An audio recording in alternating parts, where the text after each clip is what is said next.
Bonjour chers élèves. Dans le cadre de la partie 4 de votre programme La mondialisation et ses enjeux, en particulier le premier chapitre, les échanges internationaux et leur évolution, on a commencé la dernière séance, la première section, la présentation des échanges internationaux de biens et services, où on a identifié les échanges internationaux. Aujourd'hui, on va mesurer le commerce extérieur, c'est-à-dire calculer les indicateurs du commerce extérieur. Plusieurs indicateurs sont utilisés pour mesurer le commerce extérieur, qu'on va les calculer et aussi les interpréter. Donc, notre objectif consiste à calculer et interpréter le commerce, les indicateurs du commerce extérieur. Donc, vous êtes en présence de deux objectifs. Le premier, c'est de calculer les indicateurs et le second objectif, c'est interpréter ces indicateurs.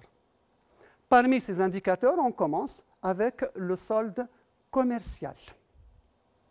Qu'est-ce que le solde commercial?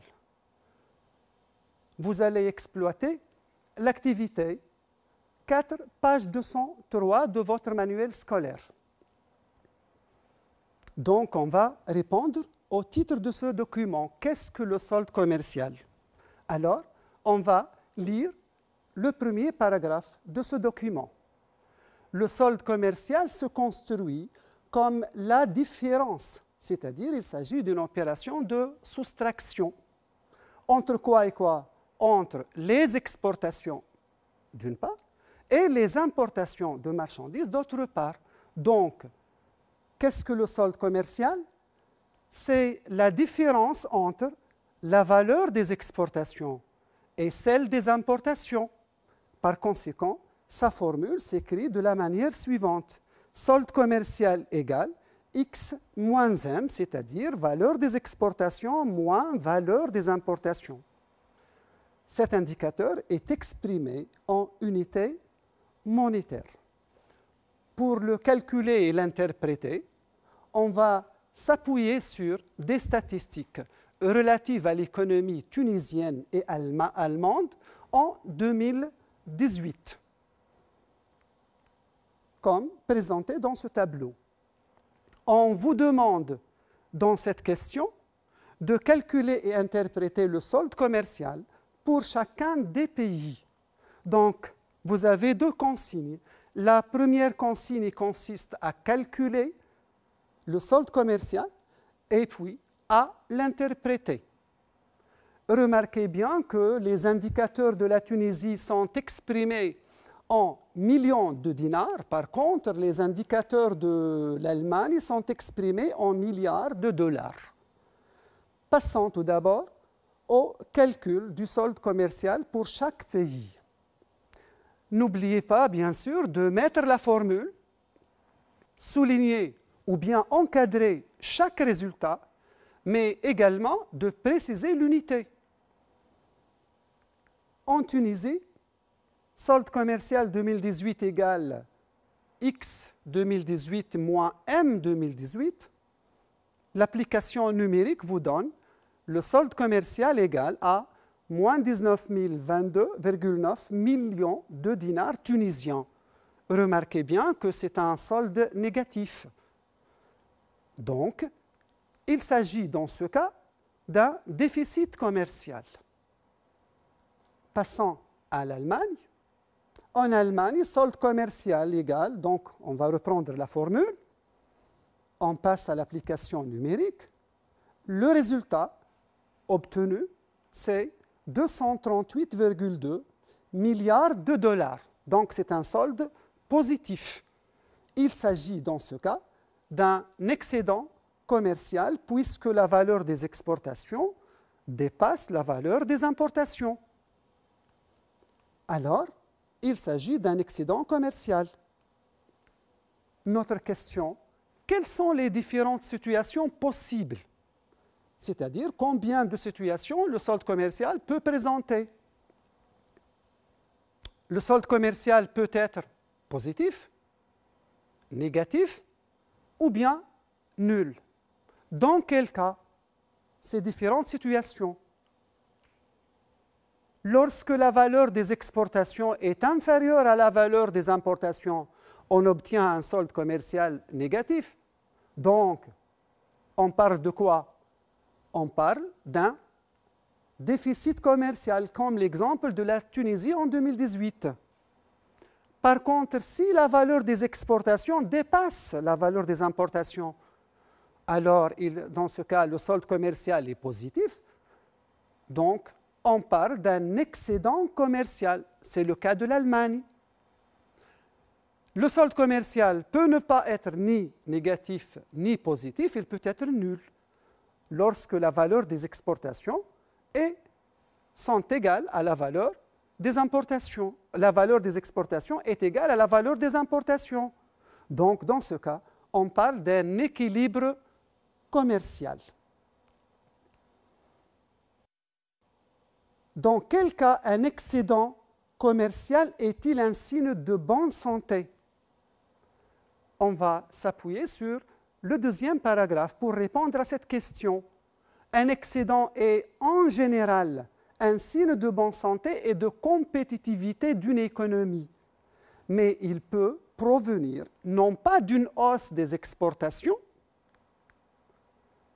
mais d'une réduction des importations causée par un ralentissement de l'activité. Donc, s'il provient d'une baisse des importations, c'est un signe de faiblesse de l'économie. Par conséquent, le solde commercial est un signe de bonne santé, l'excédent commercial plutôt est un signe de bonne santé lorsqu'il résulte d'une hausse des exportations suite à une meilleure compétitivité des produits nationaux sur le marché étranger. Par conséquent, la réponse rédigée est la suivante. Un excédent commercial est en général un signe de bonne santé de l'économie s'il résulte d'une hausse des exportations suite à une meilleure compétitivité des produits nationaux. On va passer pour l'instant à la troisième question, où on vous demande si le déficit commercial est toujours un signe de faiblesse d'une économie. Vous êtes en présence d'une question nuancée. Donc, vous êtes amené à donner des arguments en faveur, c'est-à-dire oui, mais également vous devez donner des arguments opposés, c'est-à-dire mais ou non. Passons à la question, au document pour répondre à cette question. Inversement, un déficit peut être interprété comme un signe de faiblesse. Il reflète une vulnérabilité, fragilité, d'une économie en matière des échanges extérieurs et une dépendance envers l'étranger. Donc le déficit est un signe de faiblesse puisqu'on a dit que dans le cas d'un déficit commercial, la valeur des exportations est inférieure à la valeur des importations. Continuons. Mais un déficit commercial n'est pas toujours un signe de faiblesse s'il est dû à une augmentation des approvisionnements, c'est-à-dire des importations en matières premières et en biens d'équipement. Donc, le solde commercial est un signe de bonne santé s'il résulte d'une augmentation des importations de matières premières et équipements. Par conséquent, c'est un signe de faiblesse s'il résulte d'une baisse des exportations suite à une faible compétitivité de l'économie. Donc, le oui, le solde commercial est un signe de faiblesse. Le mais ou bien non, le solde commercial peut être un signe de bonne santé de l'économie. La réponse à la question, donc oui et mais, donc la réponse à cette question est la suivante. Le déficit commercial peut être un signe de faiblesse de l'économie lorsqu'il résulte d'une baisse des exportations suite à une faible compétitivité de l'économie, mais aussi peut être un signe de bonne santé de l'économie, dans quel cas, comme nous avons déjà précisé, lorsque le déficit commercial provient d'une hausse des importations de matières premières et d'équipements modernes qui sont indispensables, nécessaires à la croissance de la production. Donc, comme synthèse, un déficit commercial n'est pas toujours signe de faiblesse de l'économie. Nous allons passer au deuxième indicateur, c'est le taux de couverture. Quelle est sa formule? Comment l'interpréter? C'est ce qu'on va voir avec l'activité 6, page 203. On vous demande dans la première question de donner la formule du taux de couverture. En deuxième lieu, on vous demande quelles sont les différentes situations pouvant se produire. Et enfin, pourquoi le taux de couverture et le solde commercial ne sont-ils pas interchangeables? On va commencer par la lecture de ce document. Le taux de couverture est le rapport. Rapport, c'est-à-dire une opération de division entre la valeur des exportations et celle des importations relatives aux mêmes produits ou ensemble de produits au pays, alors que le solde du commerce extérieur est la différence entre la valeur des exportations et la valeur des importations. Ces deux notions ne sont donc pas interchangeables. Donc, tout d'abord, la formule du taux de couverture, c'est valeur des exportations sur valeur des importations fois 100, puisqu'il est exprimé en pourcentage. En plus, l'auteur continue pour dire que solde commercial et taux de couverture ne sont pas interchangeables. Pourquoi? Parce que chaque indicateur a son utilité et sa spécificité pour mesurer le commerce extérieur d'un pays. Commençons tout d'abord par la formule du taux de couverture. C'est le rapport entre la valeur des exportations et celle des importations, exprimé bien sûr en pourcentage. Sa formule, c'est que taux de couverture égale X sur M fois 100, c'est-à-dire valeur des exportations sur valeur des importations fois 100. Pour calculer et interpréter cet indicateur, on va exploiter les statistiques déjà fournies dans le tableau précédent, c'est-à-dire les statistiques relatives à l'économie tunisienne et l'économie allemande. On vous demande donc de calculer et interpréter le taux de couverture pour chacun des pays. Donc les mêmes consignes, calculer et puis interpréter. Passons donc au calcul. En Tunisie, le taux de couverture égale X sur M fois 100, valeur des exportations sur valeur des importations. Il faut préciser la formule. Puis, vous passez à l'application numérique.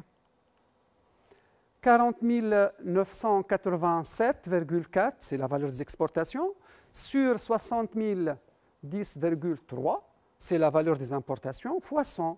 Le résultat, c'est 68,3%. C'est un taux inférieur à 100. Donc, les exportations, les recettes d'exportation ne couvrent pas les dépenses d'importation.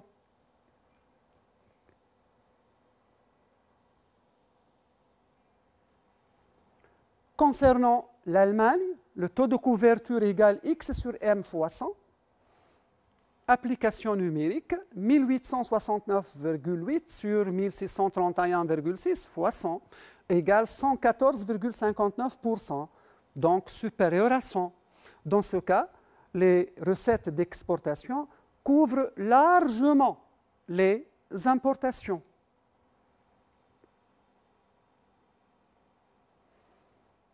Donc, dans ce cas, vous avez deux situations possibles. Ou bien les exportations ne couvrent pas les importations, ou les exportations couvrent largement les importations, mais un troisième cas peut aussi se présenter lorsque la valeur des exportations est égale à la valeur des importations, donc le taux de couverture égale 100, comme on va le voir maintenant.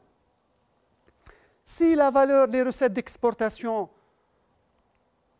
sont inférieures aux dépenses d'importation, le taux de couverture est inférieur à 100. Dans ce cas, les recettes d'exportation ne couvrent pas les dépenses d'importation. Alors, il s'agit d'un déficit commercial puisqu'on vient de préciser que la valeur des exportations est inférieure à la valeur des importations. Le taux de couverture peut être supérieur à 100 lorsque la valeur des exportations est supérieure à la valeur des importations. Dans ce cas, les recettes d'exportation couvrent largement les dépenses d'importation. Il s'agit, bien sûr, d'un excédent commercial puisque le solde commercial sera positif. Enfin, le taux de couverture peut être égal à 100 lorsque la valeur des exportations est égale à la valeur des importations. Donc, on dit que les recettes d'exportation couvrent exactement les dépenses d'importation.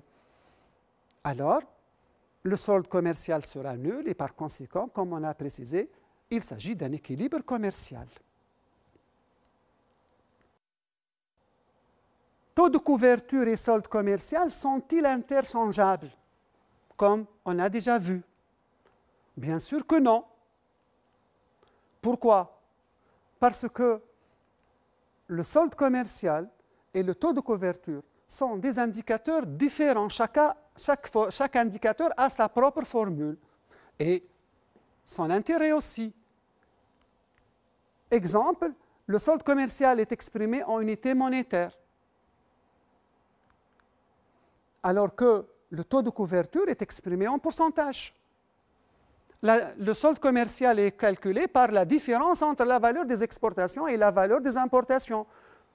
Quant au taux de couverture, on fait le rapport entre la valeur des exportations et la valeur des importations.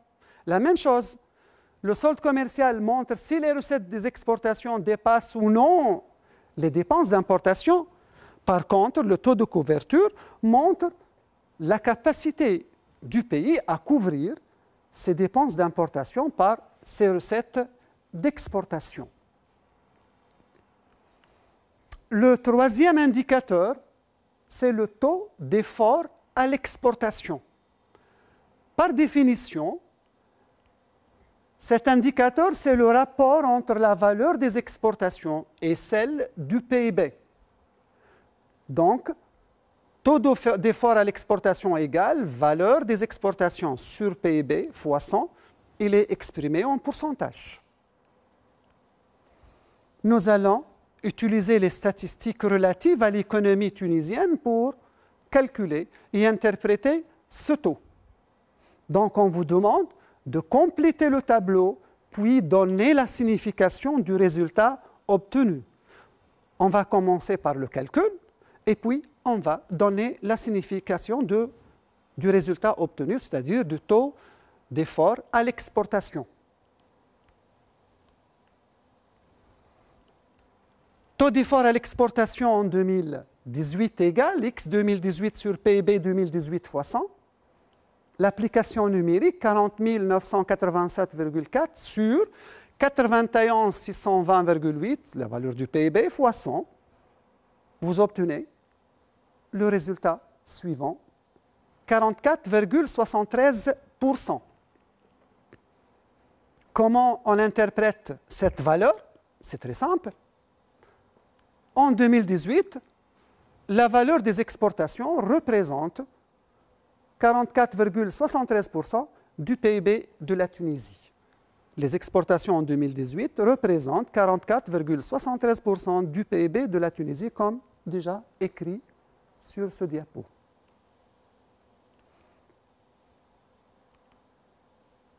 Le troisième indicateur, c'est le taux de dépendance. La formule du taux de dépendance, c'est le rapport entre la valeur des importations et celle du PIB. Donc, sa formule est taux de dépendance égale M sur PIB fois 100. De la même manière, on va adopter les statistiques de la Tunisie en 2018 pour calculer ce taux et aussi l'interpréter.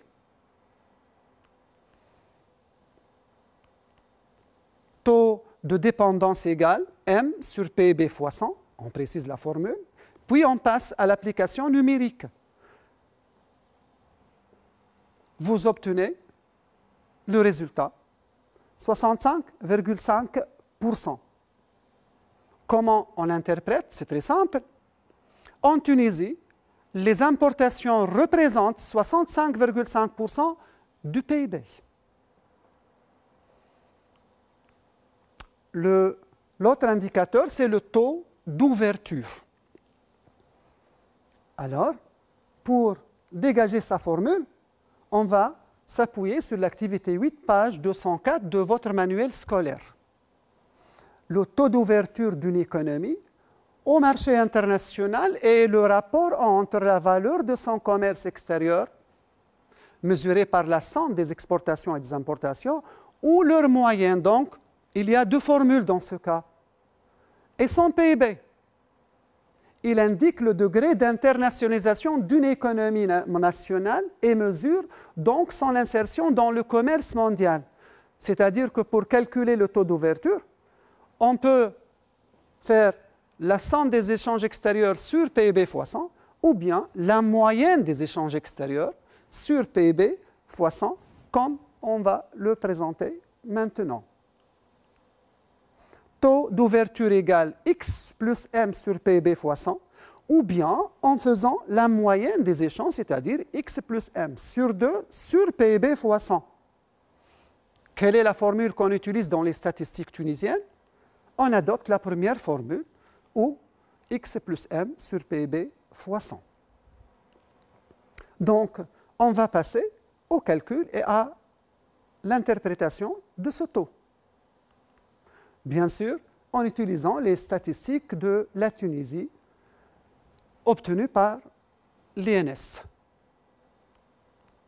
Taux d'ouverture égale X plus M sur PIB fois 100. C'est la formule adoptée dans les statistiques tunisiennes. En passant à l'application numérique, vous allez obtenir un résultat de 110,23%. Donc, on constate que l'économie tunisienne est largement ouverte sur l'extérieur, puisque la somme des échanges représente 110,23% du PIB de la Tunisie en 2018. Nous disons alors que les échanges extérieurs de la Tunisie représentent 110,23% du PIB de la Tunisie, bien sûr, en 2018. Le dernier indicateur, c'est l'indice des termes de l'échange. Vous allez exploiter l'activité 10, page 205, où on vous demande dans la première question, donnez la signification du numérateur et du dénominateur de l'indice des termes de l'échange, c'est-à-dire de la formule qui existe dans le document. Et puis, par analogie à la situation d'amélioration des termes de l'échange, décrivez la situation de détérioration des termes de l'échange. Les différentes situations, on va les voir plus tard. L'indice des termes de l'échange est mesuré par le rapport entre, suivant, indice des prix des produits exportés, T1, T0, sur indice des prix des produits importés, T1 sur T0, le tout fois 100. Expliquons tout d'abord la formule des termes de l'échange. L'indice des termes de l'échange entre Tn et T0. N'oubliez pas que l'indice est un indicateur d'évolution qu'on a calculé ou bien étudié dans la partie 1 de votre programme. Et on calcule l'indice pour obtenir le taux de croissance, c'est-à-dire en faisant indice moins 100 égale taux de croissance. De la même façon, n'oubliez pas aussi qu'au cours de l'année de base, l'indice est calculé entre l'année de base et l'année courante. Donc T0, c'est l'année de base. Tn, c'est l'année courante. Donc revenons à la formule de l'indice des termes de l'échange, égale indice des prix à l'exportation, au cours de l'année courante par rapport à l'année de base, et sur indice des prix à l'importation pendant l'année courante par rapport à l'année de base. On peut l'écrire aussi de la manière suivante. C'est la même formule, hein, mais écrite de façon simplifiée. Que mesure quelle est la signification du numérateur et du dénominateur? l'indice des prix des exportations entre T0 et Tn, entre l'année de base et l'année courante, mesure quoi? Mesure l'évolution des prix des exportations et non pas des exportations. Je dis bien, mesure l'évolution des prix des exportations. Entre quoi et quoi? Entre l'année de base T0 et l'année courante Tn. De la même façon, l'indice des prix des importations mesure l'évolution des prix des importations entre l'année de base T0 et l'année courante Tn. Par conséquent, l'indice des termes de l'échange mesure l'évolution des termes de l'échange entre l'année de base et l'année courante. D'après cette formule, donc, vous pouvez constater que lorsque l'indice des prix des exportations est supérieur à l'indice des prix des importations, l'indice des termes de l'échange sera supérieur à 100. Et inversement, lorsque l'indice des prix des importations est supérieur à l'indice des prix des exportations, l'indice des termes de l'échange sera inférieur à 100. Un autre cas peut se présenter. Donc, si l'indice des prix des exportations égale l'indice des prix des importations, l'indice des termes de l'échange nécessairement égal à 100. Comme on va les présenter. Mais pour l'instant, on va calculer et interpréter l'indice des termes de l'échange, bien sûr en s'appuyant sur les statistiques de l'économie tunisienne. Le titre « Indice des prix à l'exportation et à l'importation en Tunisie en 2008 ». Base 2000, c'est-à-dire les calculs des indices ont été réalisés par rapport à l'année 2000 qui est une année de base. Par conséquent, 2008, c'est une année courante. Qu'est-ce qu'on vous demande? Donnez la signification des indices des prix. C'est la première question. Et puis, on vous demande de compléter le tableau et interpréter le résultat obtenu. On va répondre à la première question qui vous demande bien sûr de donner la signification des indices des prix à l'exportation et les indices des prix à l'importation. La réponse, indice des prix à l'exportation entre 2000 et 2008 égale 158. C'est une valeur supérieure à 100. Donc l'indice des prix à l'exportation a passé de 100 en 2000, qui est année de base, à 158 en 2008, qui est l'année courante. Donc, il a enregistré une augmentation de 58%. Comment on a obtenu ce résultat? On a fait 158 moins 100 égale 58%. Et ça correspond à quoi? Bien sûr, ça correspond au taux de croissance des prix à l'exportation et non pas des exportations, je précise. Donc 58%, c'est le taux de croissance des prix des exportations entre l'année de base 2000 et l'année courante 2008. Comment l'interpréter? En Tunisie, les prix des produits exportés ont augmenté de 58% entre 2000 et 2008. Le même travail sera fait pour l'indice des prix à l'importation. L'indice des prix à l'importation entre 2000 et 2008 égale 166. C'est une valeur aussi supérieure à 100. Donc, il y a augmentation des prix des importations entre l'année de base et l'année courante. Les prix des produits importés ont augmenté de 66% entre 2000 et 2008.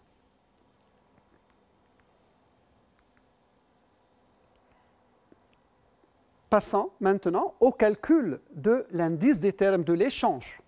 Vous devez mettre la formule indice des prix à l'exportation sur indice des prix à l'importation fois 100. On va passer à l'application. Vous obtenez 95,18 inférieur à 100. Pourquoi? Parce que les prix des produits exportés ont augmenté moins vite que les prix des produits importés. De la même chose, l'indice des termes de l'échange a passé de 100 en 2000 à 95,18 en 2008. Donc, il a enregistré une baisse. Une baisse de combien? On va faire 95,18 moins 100. Vous obtenez moins 4,82%. On va dire donc qu'il y a une détérioration des termes de l'échange puisque l'indice des termes de l'échange est inférieur à 100%. En Tunisie, il y a une détérioration des termes de l'échange entre 2000 et 2008 puisque les prix des exportations ont augmenté moins vite que les prix des importations, puisque 58% inférieur à 66%. Quelles sont les différentes situations que peut présenter l'indice des termes de l'échange? L'indice des termes de l'échange peut être inférieur à 100. Dans quel cas? Lorsque l'indice des prix à l'exportation est inférieur à l'indice des prix à l'importation. Dans ce cas, on parle d'une détérioration des termes de l'échange entre l'année de base et l'année courante. Mais il peut être aussi supérieur à 100. Lorsque l'indice des prix à l'exportation est supérieur à l'indice des prix à l'importation. Alors, on parle d'une amélioration des termes de l'échange. Enfin, un troisième cas peut se présenter lorsque l'indice des termes de l'échange est égal à 100. Dans quel cas? Dans le cas où l'indice des prix à l'exportation est égal à l'indice des prix à l'importation. Donc, il n'y a ni détérioration ni amélioration. Ça correspond nécessairement à une stagnation des termes de l'échange entre l'année de base et l'année courante. Bon, nous allons donc passer à l'activité 12, page 205.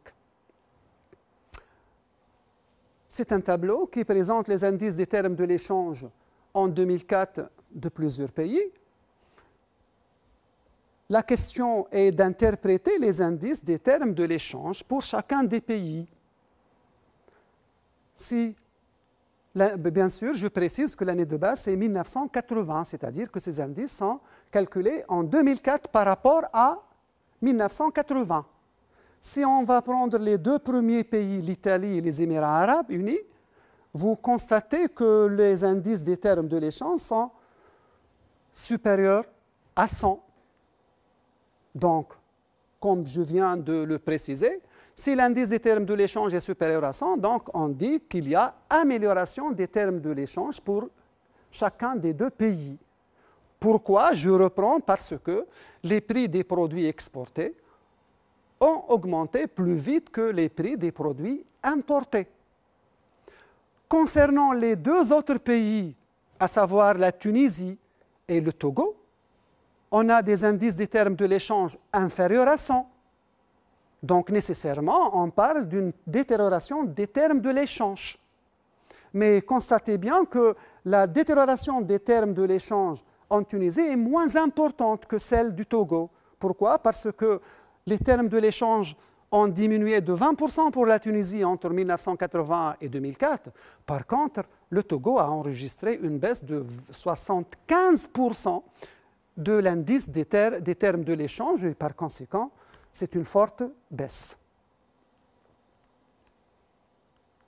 Cette séance est terminée. Merci pour votre attention.